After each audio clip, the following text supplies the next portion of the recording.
Welcome to Bantu Bitcoin, or once again, as we say in the Bemba language here in rural Zambia, Maisenipo Makwai Bonse.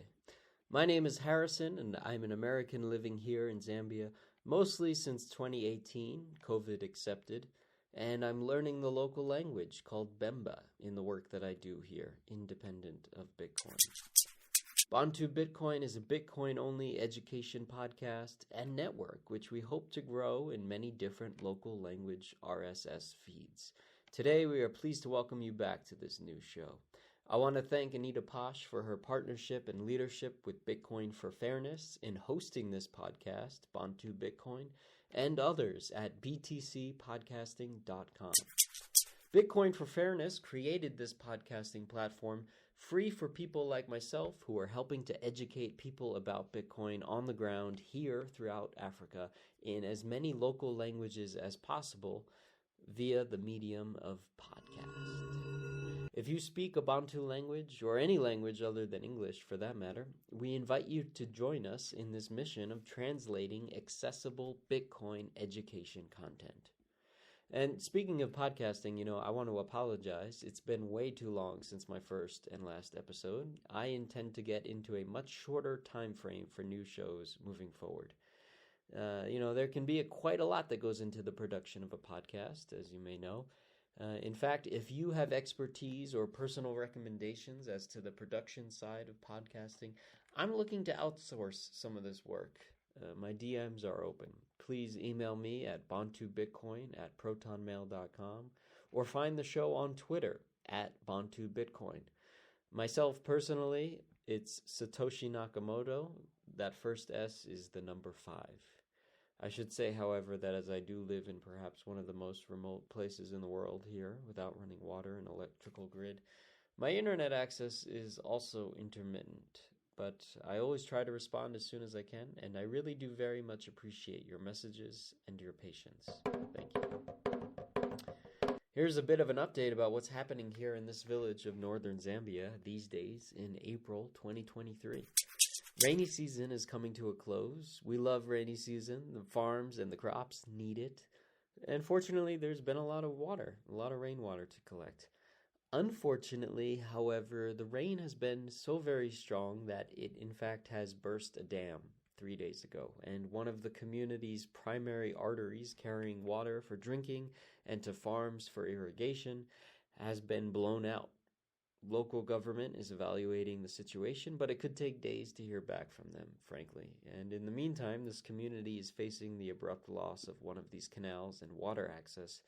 For this village of more than 2,500 people may strain significantly in the coming weeks, particularly as rainy season is also ending. So, some hard things going on over here. I will keep you posted. If it comes to it that there may be a way Bitcoiners can help directly, we'll see. For today's show, we're going to take you on a flashback to this past fall, October 2022. Anita Posch came here to Zambia, specifically the capital city of Lusaka. I rode down from the rural village where I live in the north by bus. It's a 13-hour bus ride to Lusaka, which is quite the ride. It takes 13 hours to fly from Philadelphia to Johannesburg, South Africa. And that is the same amount of time that it takes here to get a much shorter distance. Actually, the bus is sometimes 15 hours. And it's only 850 kilometers. That's a small taste of what transport can be like coming from rural Zambia. Anyway, so back in October, Anita and Bitcoin for Fairness invited me to join her in presenting to journalists in the capital city of Lusaka about Bitcoin. Media here are still learning how to talk about Bitcoin, of course, as we all are. And it's important that journalists learn and share only accurate information about Bitcoin. So this was a workshop to educate the educators, if you will. But real quick, before we get into it, I want to say thank you to KG for creating Machankora, the wallet solution for rural Zambians here to be able to use and save Bitcoin on their old school phones via SMS text messaging without internet. Machankora has really been something to behold here in the village. All donations to our Machinkora Lightning address, bitcoin@8333.mobi, 8333.mobi, are used to onboard rural Zambians here in this village where I live. Thank you to all who've donated. So here's a clip from my first presentation of the workshop on the history of money. I've recorded the English translation over the Bemba language introduction at the start, but that part is short and the rest is all in English. Good morning, everyone. My name is... Do you all know Bemba, or... I am learning Bemba. But I think it's important to speak and to teach and to learn about Bitcoin in the language of the people.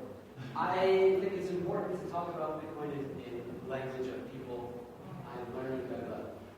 I have lived in Zambia since 2018, and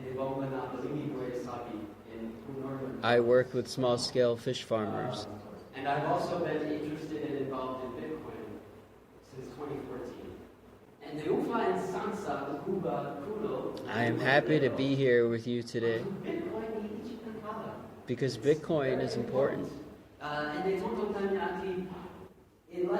think that in less than maybe 10 years, many people in different countries, or maybe everyone in the whole world, will use Bitcoin as money. The evolution of money. Humans, we have gone through an evolution of money. So I ask you the question, what do we see here? Beads, right? Okay, as you may know, in many ancient civilizations, beads were a form of money, of currency. Here we have the diamond. It's very hard, considered very valuable and expensive. Umutengo wa kosa sana. Mawashiba ichi, do you know these? These are rye stones. The Yap people in Micronesia, back in the times of BCE, used to use rye stones to be a store of value, to represent money. Okay, because the efforts that you need to put forth to create one of these stones, to carve it, it's a lot of energy, a lot of, we could say watts, right? If we look at our energy in electrical terms, we use a lot of watts, a lot of energy to do the work that we do. So it's important that the money that we use to store value across time maintains its integrity. So rye stones took a long time to create, and so in Micronesia, people used the rye stones to say that, if his name was, I don't say Walia, if Walia had that ownership, then people would just say, okay, we know that the ownership has traded, but it's so big that it's difficult for people to we don't have bills, right? You can't divide it. So this was used for a little while, but we've moved on. So here, we see a cigarette, right? What is it? Do any of you have any thoughts? What is this beyond a cigarette? Or can this serve any other purpose? Or where can this serve any other purpose? Okay, thank you. Yes, in prison, unfortunately, but for medium of exchange, in order to barter, people have used cigarettes as a form of currency. Okay, so this is important because we realize when we think about what money is, we recognize that money is a story. And you are all journalists, you are storytellers.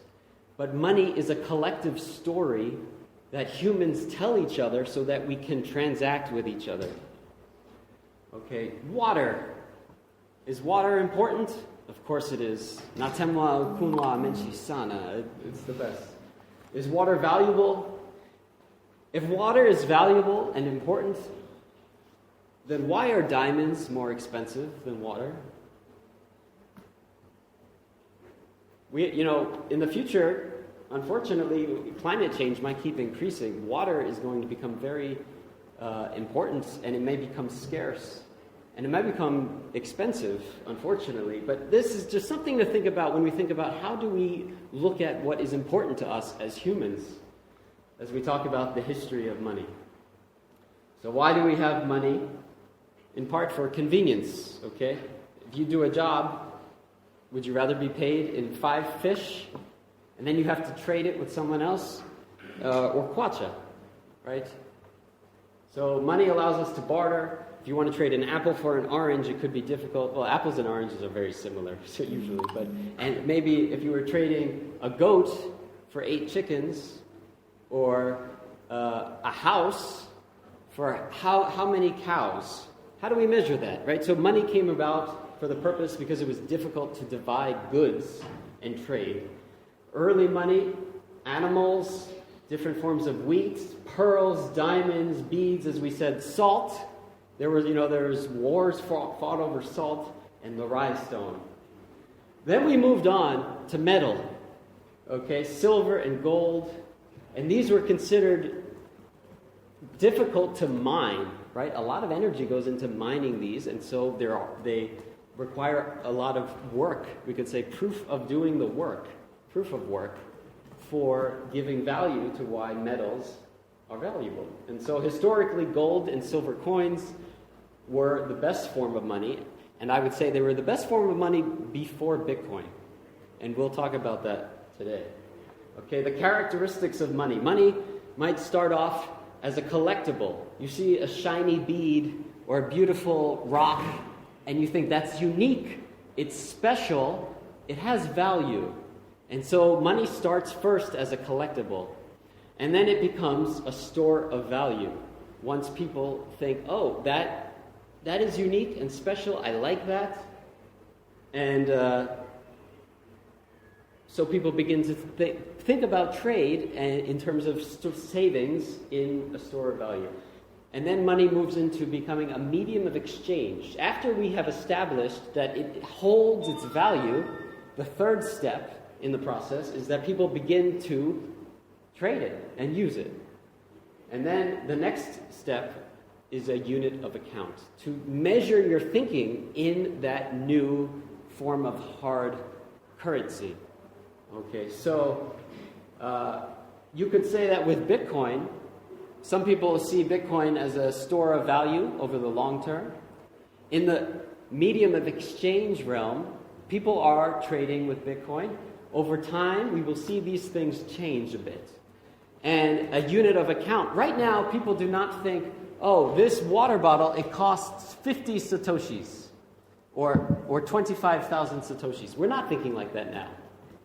But if Bitcoin continues to be as powerful as it is and as revolutionary as we think it might be, similar to the internet, well then maybe in 10 years from now, people might be thinking about, oh, this costs 25,000 satoshis. We might change our thinking about money. We'll see. So a store of value, these are characteristics of what gives something a store of value. It should be durable. It should not, like fruit. Okay, I love mango season from December through March up in northern province. But those mangoes rot pretty quickly. They would not be a good store of value anymore. So money should be durable. It should have a stable value. It should not fluctuate too much in either direction. It should be scarce, okay, difficult to create so that it has value. That is the proof of work, the energy that's gone into creating it. And difficult to counterfeit. We should be able to prove that it is secure, that we can trust it, that we can verify that it is legitimate. A medium of exchange, okay? We talk about how do you trade something.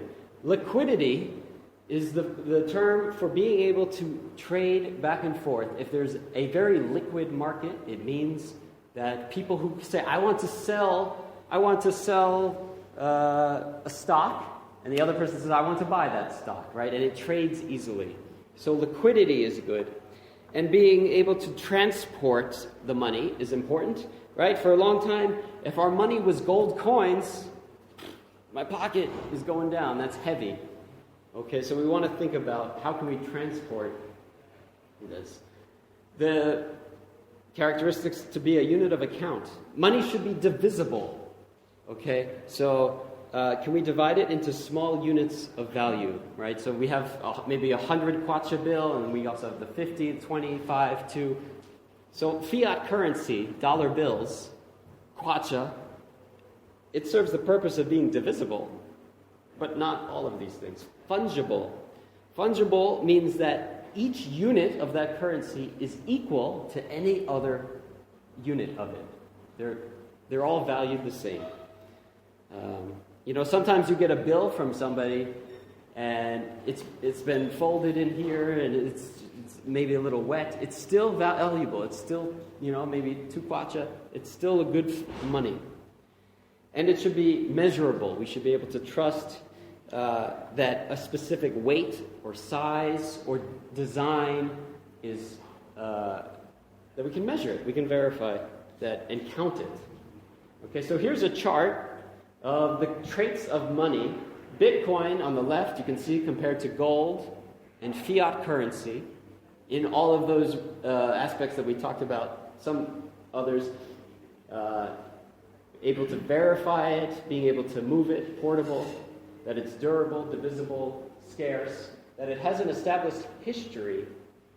Okay. Now gold, we've been using gold as a unit of store of value for 5,000 years. Right? So it has a long history. By contrast, Bitcoin is a new technology, right? Started officially in 2009. The white paper came out in 2008. But the history is new compared to where we're at. But that's understandable. Okay, but Bitcoin has some other benefits. It's censorship resistant, important for people who are protesting their government, perhaps. Refugees crossing a border, they can move countries without any government or bank telling them that you cannot transact. Okay, that is a tool of financial empowerment for people. 2 billion people in the world, they say, are unbanked. Bitcoin provides access to capital for the first time in a truly fair way. And that's what we're talking about today. Technology is deflationary. Deflationary, we have the opposite right now. We live in a world in which our currency is inflationary. We are printing a lot of it. When you print a lot of a currency that it has no store of value, it debases the value of that. Our purchasing power has been decreasing. But technology is deflationary. So what does that mean? This smartphone should be getting cheaper every year. And it does. A lot of this technology does get cheaper every year. The marginal cost of producing a good, or specifically a digital good, it trends toward zero. Okay, if you write a book, you put in work to write a book, you put it online. If somebody buys an ebook, it doesn't matter if you sell one ebook or 50,000 ebooks. Creating the 50,000th and first ebook costs you nothing extra. Okay, so we are decreasing our deflation with the technology, and it's important to remember that everything is technology, right? The earliest technology, some of the earliest technology, we could say was fire. That was a technology. The wheel. Everything around us is a form of technology, even this water bottle. The ability to walk around outside, akasuba asana, lelo, and have a technology that allows me to store something valuable. This water bottle is more valuable to me if I'm very thirsty than if I had a diamond. I can't eat it, I can't drink it. Okay, so if everything is technology, and technology is decreasing in its deflationary, why aren't we working less hours? Why do prices keep going up? Why do things feel like they're getting more expensive? Okay, John Maynard Keynes is an economist who has a different opinion about many big people in Bitcoin recognize that what he's done in economics is a different point of view. But he said once, how will we all keep busy when we only have 15 hours per week? Okay, because we thought we would be working less. So I'm going to start to go a little faster just to keep on time. But we used to have merchants for trade, the Silk Road, and salt. Wars were fought over that. Emperor Nero, the first debasement of currency, used to shave off, people used to shave off the sides of coins, right? And then the government can debase the currency by doing that, but people still trade with it. But some of that gold was kept. That's why some of the coins, if you look at 50 ingwe or 1 kwacha, it's got the ridges on the side, right? The ridges was designed so that if somebody tried to scrape it off, then you would know. Okay, so currency debasement lowers the value of the currency. It allows the financial sovereign, the government, to gain at the expense of citizens. Okay, you lose purchasing power. We lose purchasing power when our governments print a lot of money. Okay, and so that causes inflation. Here's some more examples. You can see the coins shaved off over time. Okay, and some say the collapse of the Roman Empire was in part due to the monetary system. Also, that happened in China, in France, and there was currency debasement in Germany. In Weimar, that was after World War I. Here is a picture of people using their bills, because they've hyperinflated, to burn for fire, for heat. In modern days, we've had a lot of debasement. In Hungary, in 1945, here's a 10 million pengo. In Nicaragua, these are large bills. You might have seen similarly in Zimbabwe, they've had hyperinflation. Yugoslavia, that's a $10 billion bill. That's wild. Bosnia, Turkey, Zimbabwe, just recently, right? Okay, so the gold standard. We think there's a gold standard. Is our money backed by gold? Well, we hope so. We would have hoped so. In the United States, I am American, and they win America, and the United States has had a lot of undue power in the world in history because of monetary policy throughout the world. And it hasn't been fair. It has not been fair to many countries and the people of the world. And we should talk about that. Okay, so the Federal Reserve is an entity that was created in the United States in 1913, but it is not federal. It is not a government agency. It is a private corporation that has a public relationship. But it is as federal as the company Federal Express, which sends packages around the world. But Federal Express is a private company. And many people believe there's no reserve. The Federal Reserve, no reserve, no gold. The Federal Reserve has a dual mandate to help keep the economy stable and have low employment. That's what they're concerned with. They are not concerned with the purchasing power, your savings, our savings. And so they also have fractional reserve banking. And that's the process by which a bank can have 10%. They can keep 10% of the money they have in the bank and loan it out 9 other times. So what if everybody says, I want my money back from the bank? Would the bank be able to give you 100% of your money? No, it's not. It doesn't sound so safe. In 1933, FDR, president back then, declared that gold was to be illegal in the United States. Okay, so that happened. And then there was the Bretton Woods Agreement after World War II. The United States and other allies called many countries together and decided that gold would be pegged to the United States dollar and that every other currency would be pegged to the US dollar. And so that's where a lot of this undue privilege of monetary power to the United States has come from over time. It's important to recognize that. And so the US dollar has become the world's reserve currency. Another term, we also refer to it as the petrodollar, because oil is priced in dollars. And what is oil but a way by which we do work, right? We use oil to power our vehicles. It's about energy. Okay, money, the value of money comes from the energy put in to create it. Okay. So in 1971, hard money became soft, and that is when President Nixon took the United States off of the gold standard. Okay, and so this is the value. Here we have in 1913, we can see the value of $1 was $1. But now, even this chart only goes up to 2013. In 2013, $1 from 1913, 100 years later, was worth 5 cents. That's the debasement of the value of currencies around the world. This is the dollar has decreased by that much. You can imagine how much other countries' currencies have had to debase because they're connected.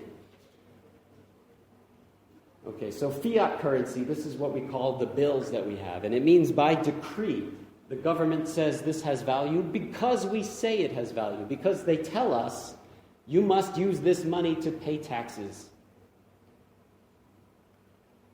And so those are clever bankers. Rothschild, who was a banker in the late 18th century, he said, "Permit me to issue and control the money of a nation, and I care not who makes its laws." Because money is the most important tool by which humans exchange trade and value, and so this is corruption right here. U.S. debt from 1922 to 2022, look at that. We've just gone up over $31 trillion recently. But look, in 1980, okay, $5 trillion. It's really since 1970, since we went off the gold standard, we started this process in which we are debasing the purchasing power of everyone around the world. And that does not end well. Okay, here's a Twitter post comparing that over the past years, the value of $1 compared to these currencies has all gone down. But the value of $1 over the past 4 years has collapsed 67% against Bitcoin. Here's a chart of the Kwacha against Bitcoin over the past few years. It's gone to zero. But fortunately, we have a new form of hard money. It's called Bitcoin. It is a digital bearer instrument that settles with near instant cash finality. There's a lot there. It's complicated. But it's very important to understand that its ability to settle quickly, to be sent like an email, that's very valuable. We'll talk more about that later. So coming back to the history, we went through these phases of money. Okay, now we're evolving in accounting. We used to have single entry accounting. This was a ledger of who owes what, whom to who, what to what. Then we went to double entry accounting. Credits and debits should match. And triple entry accounting is what Bitcoin has enabled, in which we are cryptographically secure and sure that the network, as the blockchain progresses, that we can trust it. Okay, and if you have some questions about these terms, please feel free to ask after, but we'll talk about that. When I wanted to send money from South Korea to the United States, Western Union charges 8 to 10% fees. Okay, with Bitcoin on the Lightning Network, the fees are free or up to about 1%. That's much better. And so it's possible to use Bitcoin to replace a network, the communications network of the banking system. Okay, there is a network called SWIFT and FedWire, and these settle billions of dollars. Bitcoin can settle billions of dollars with a quick transaction. So it can be used to settle a lot of money.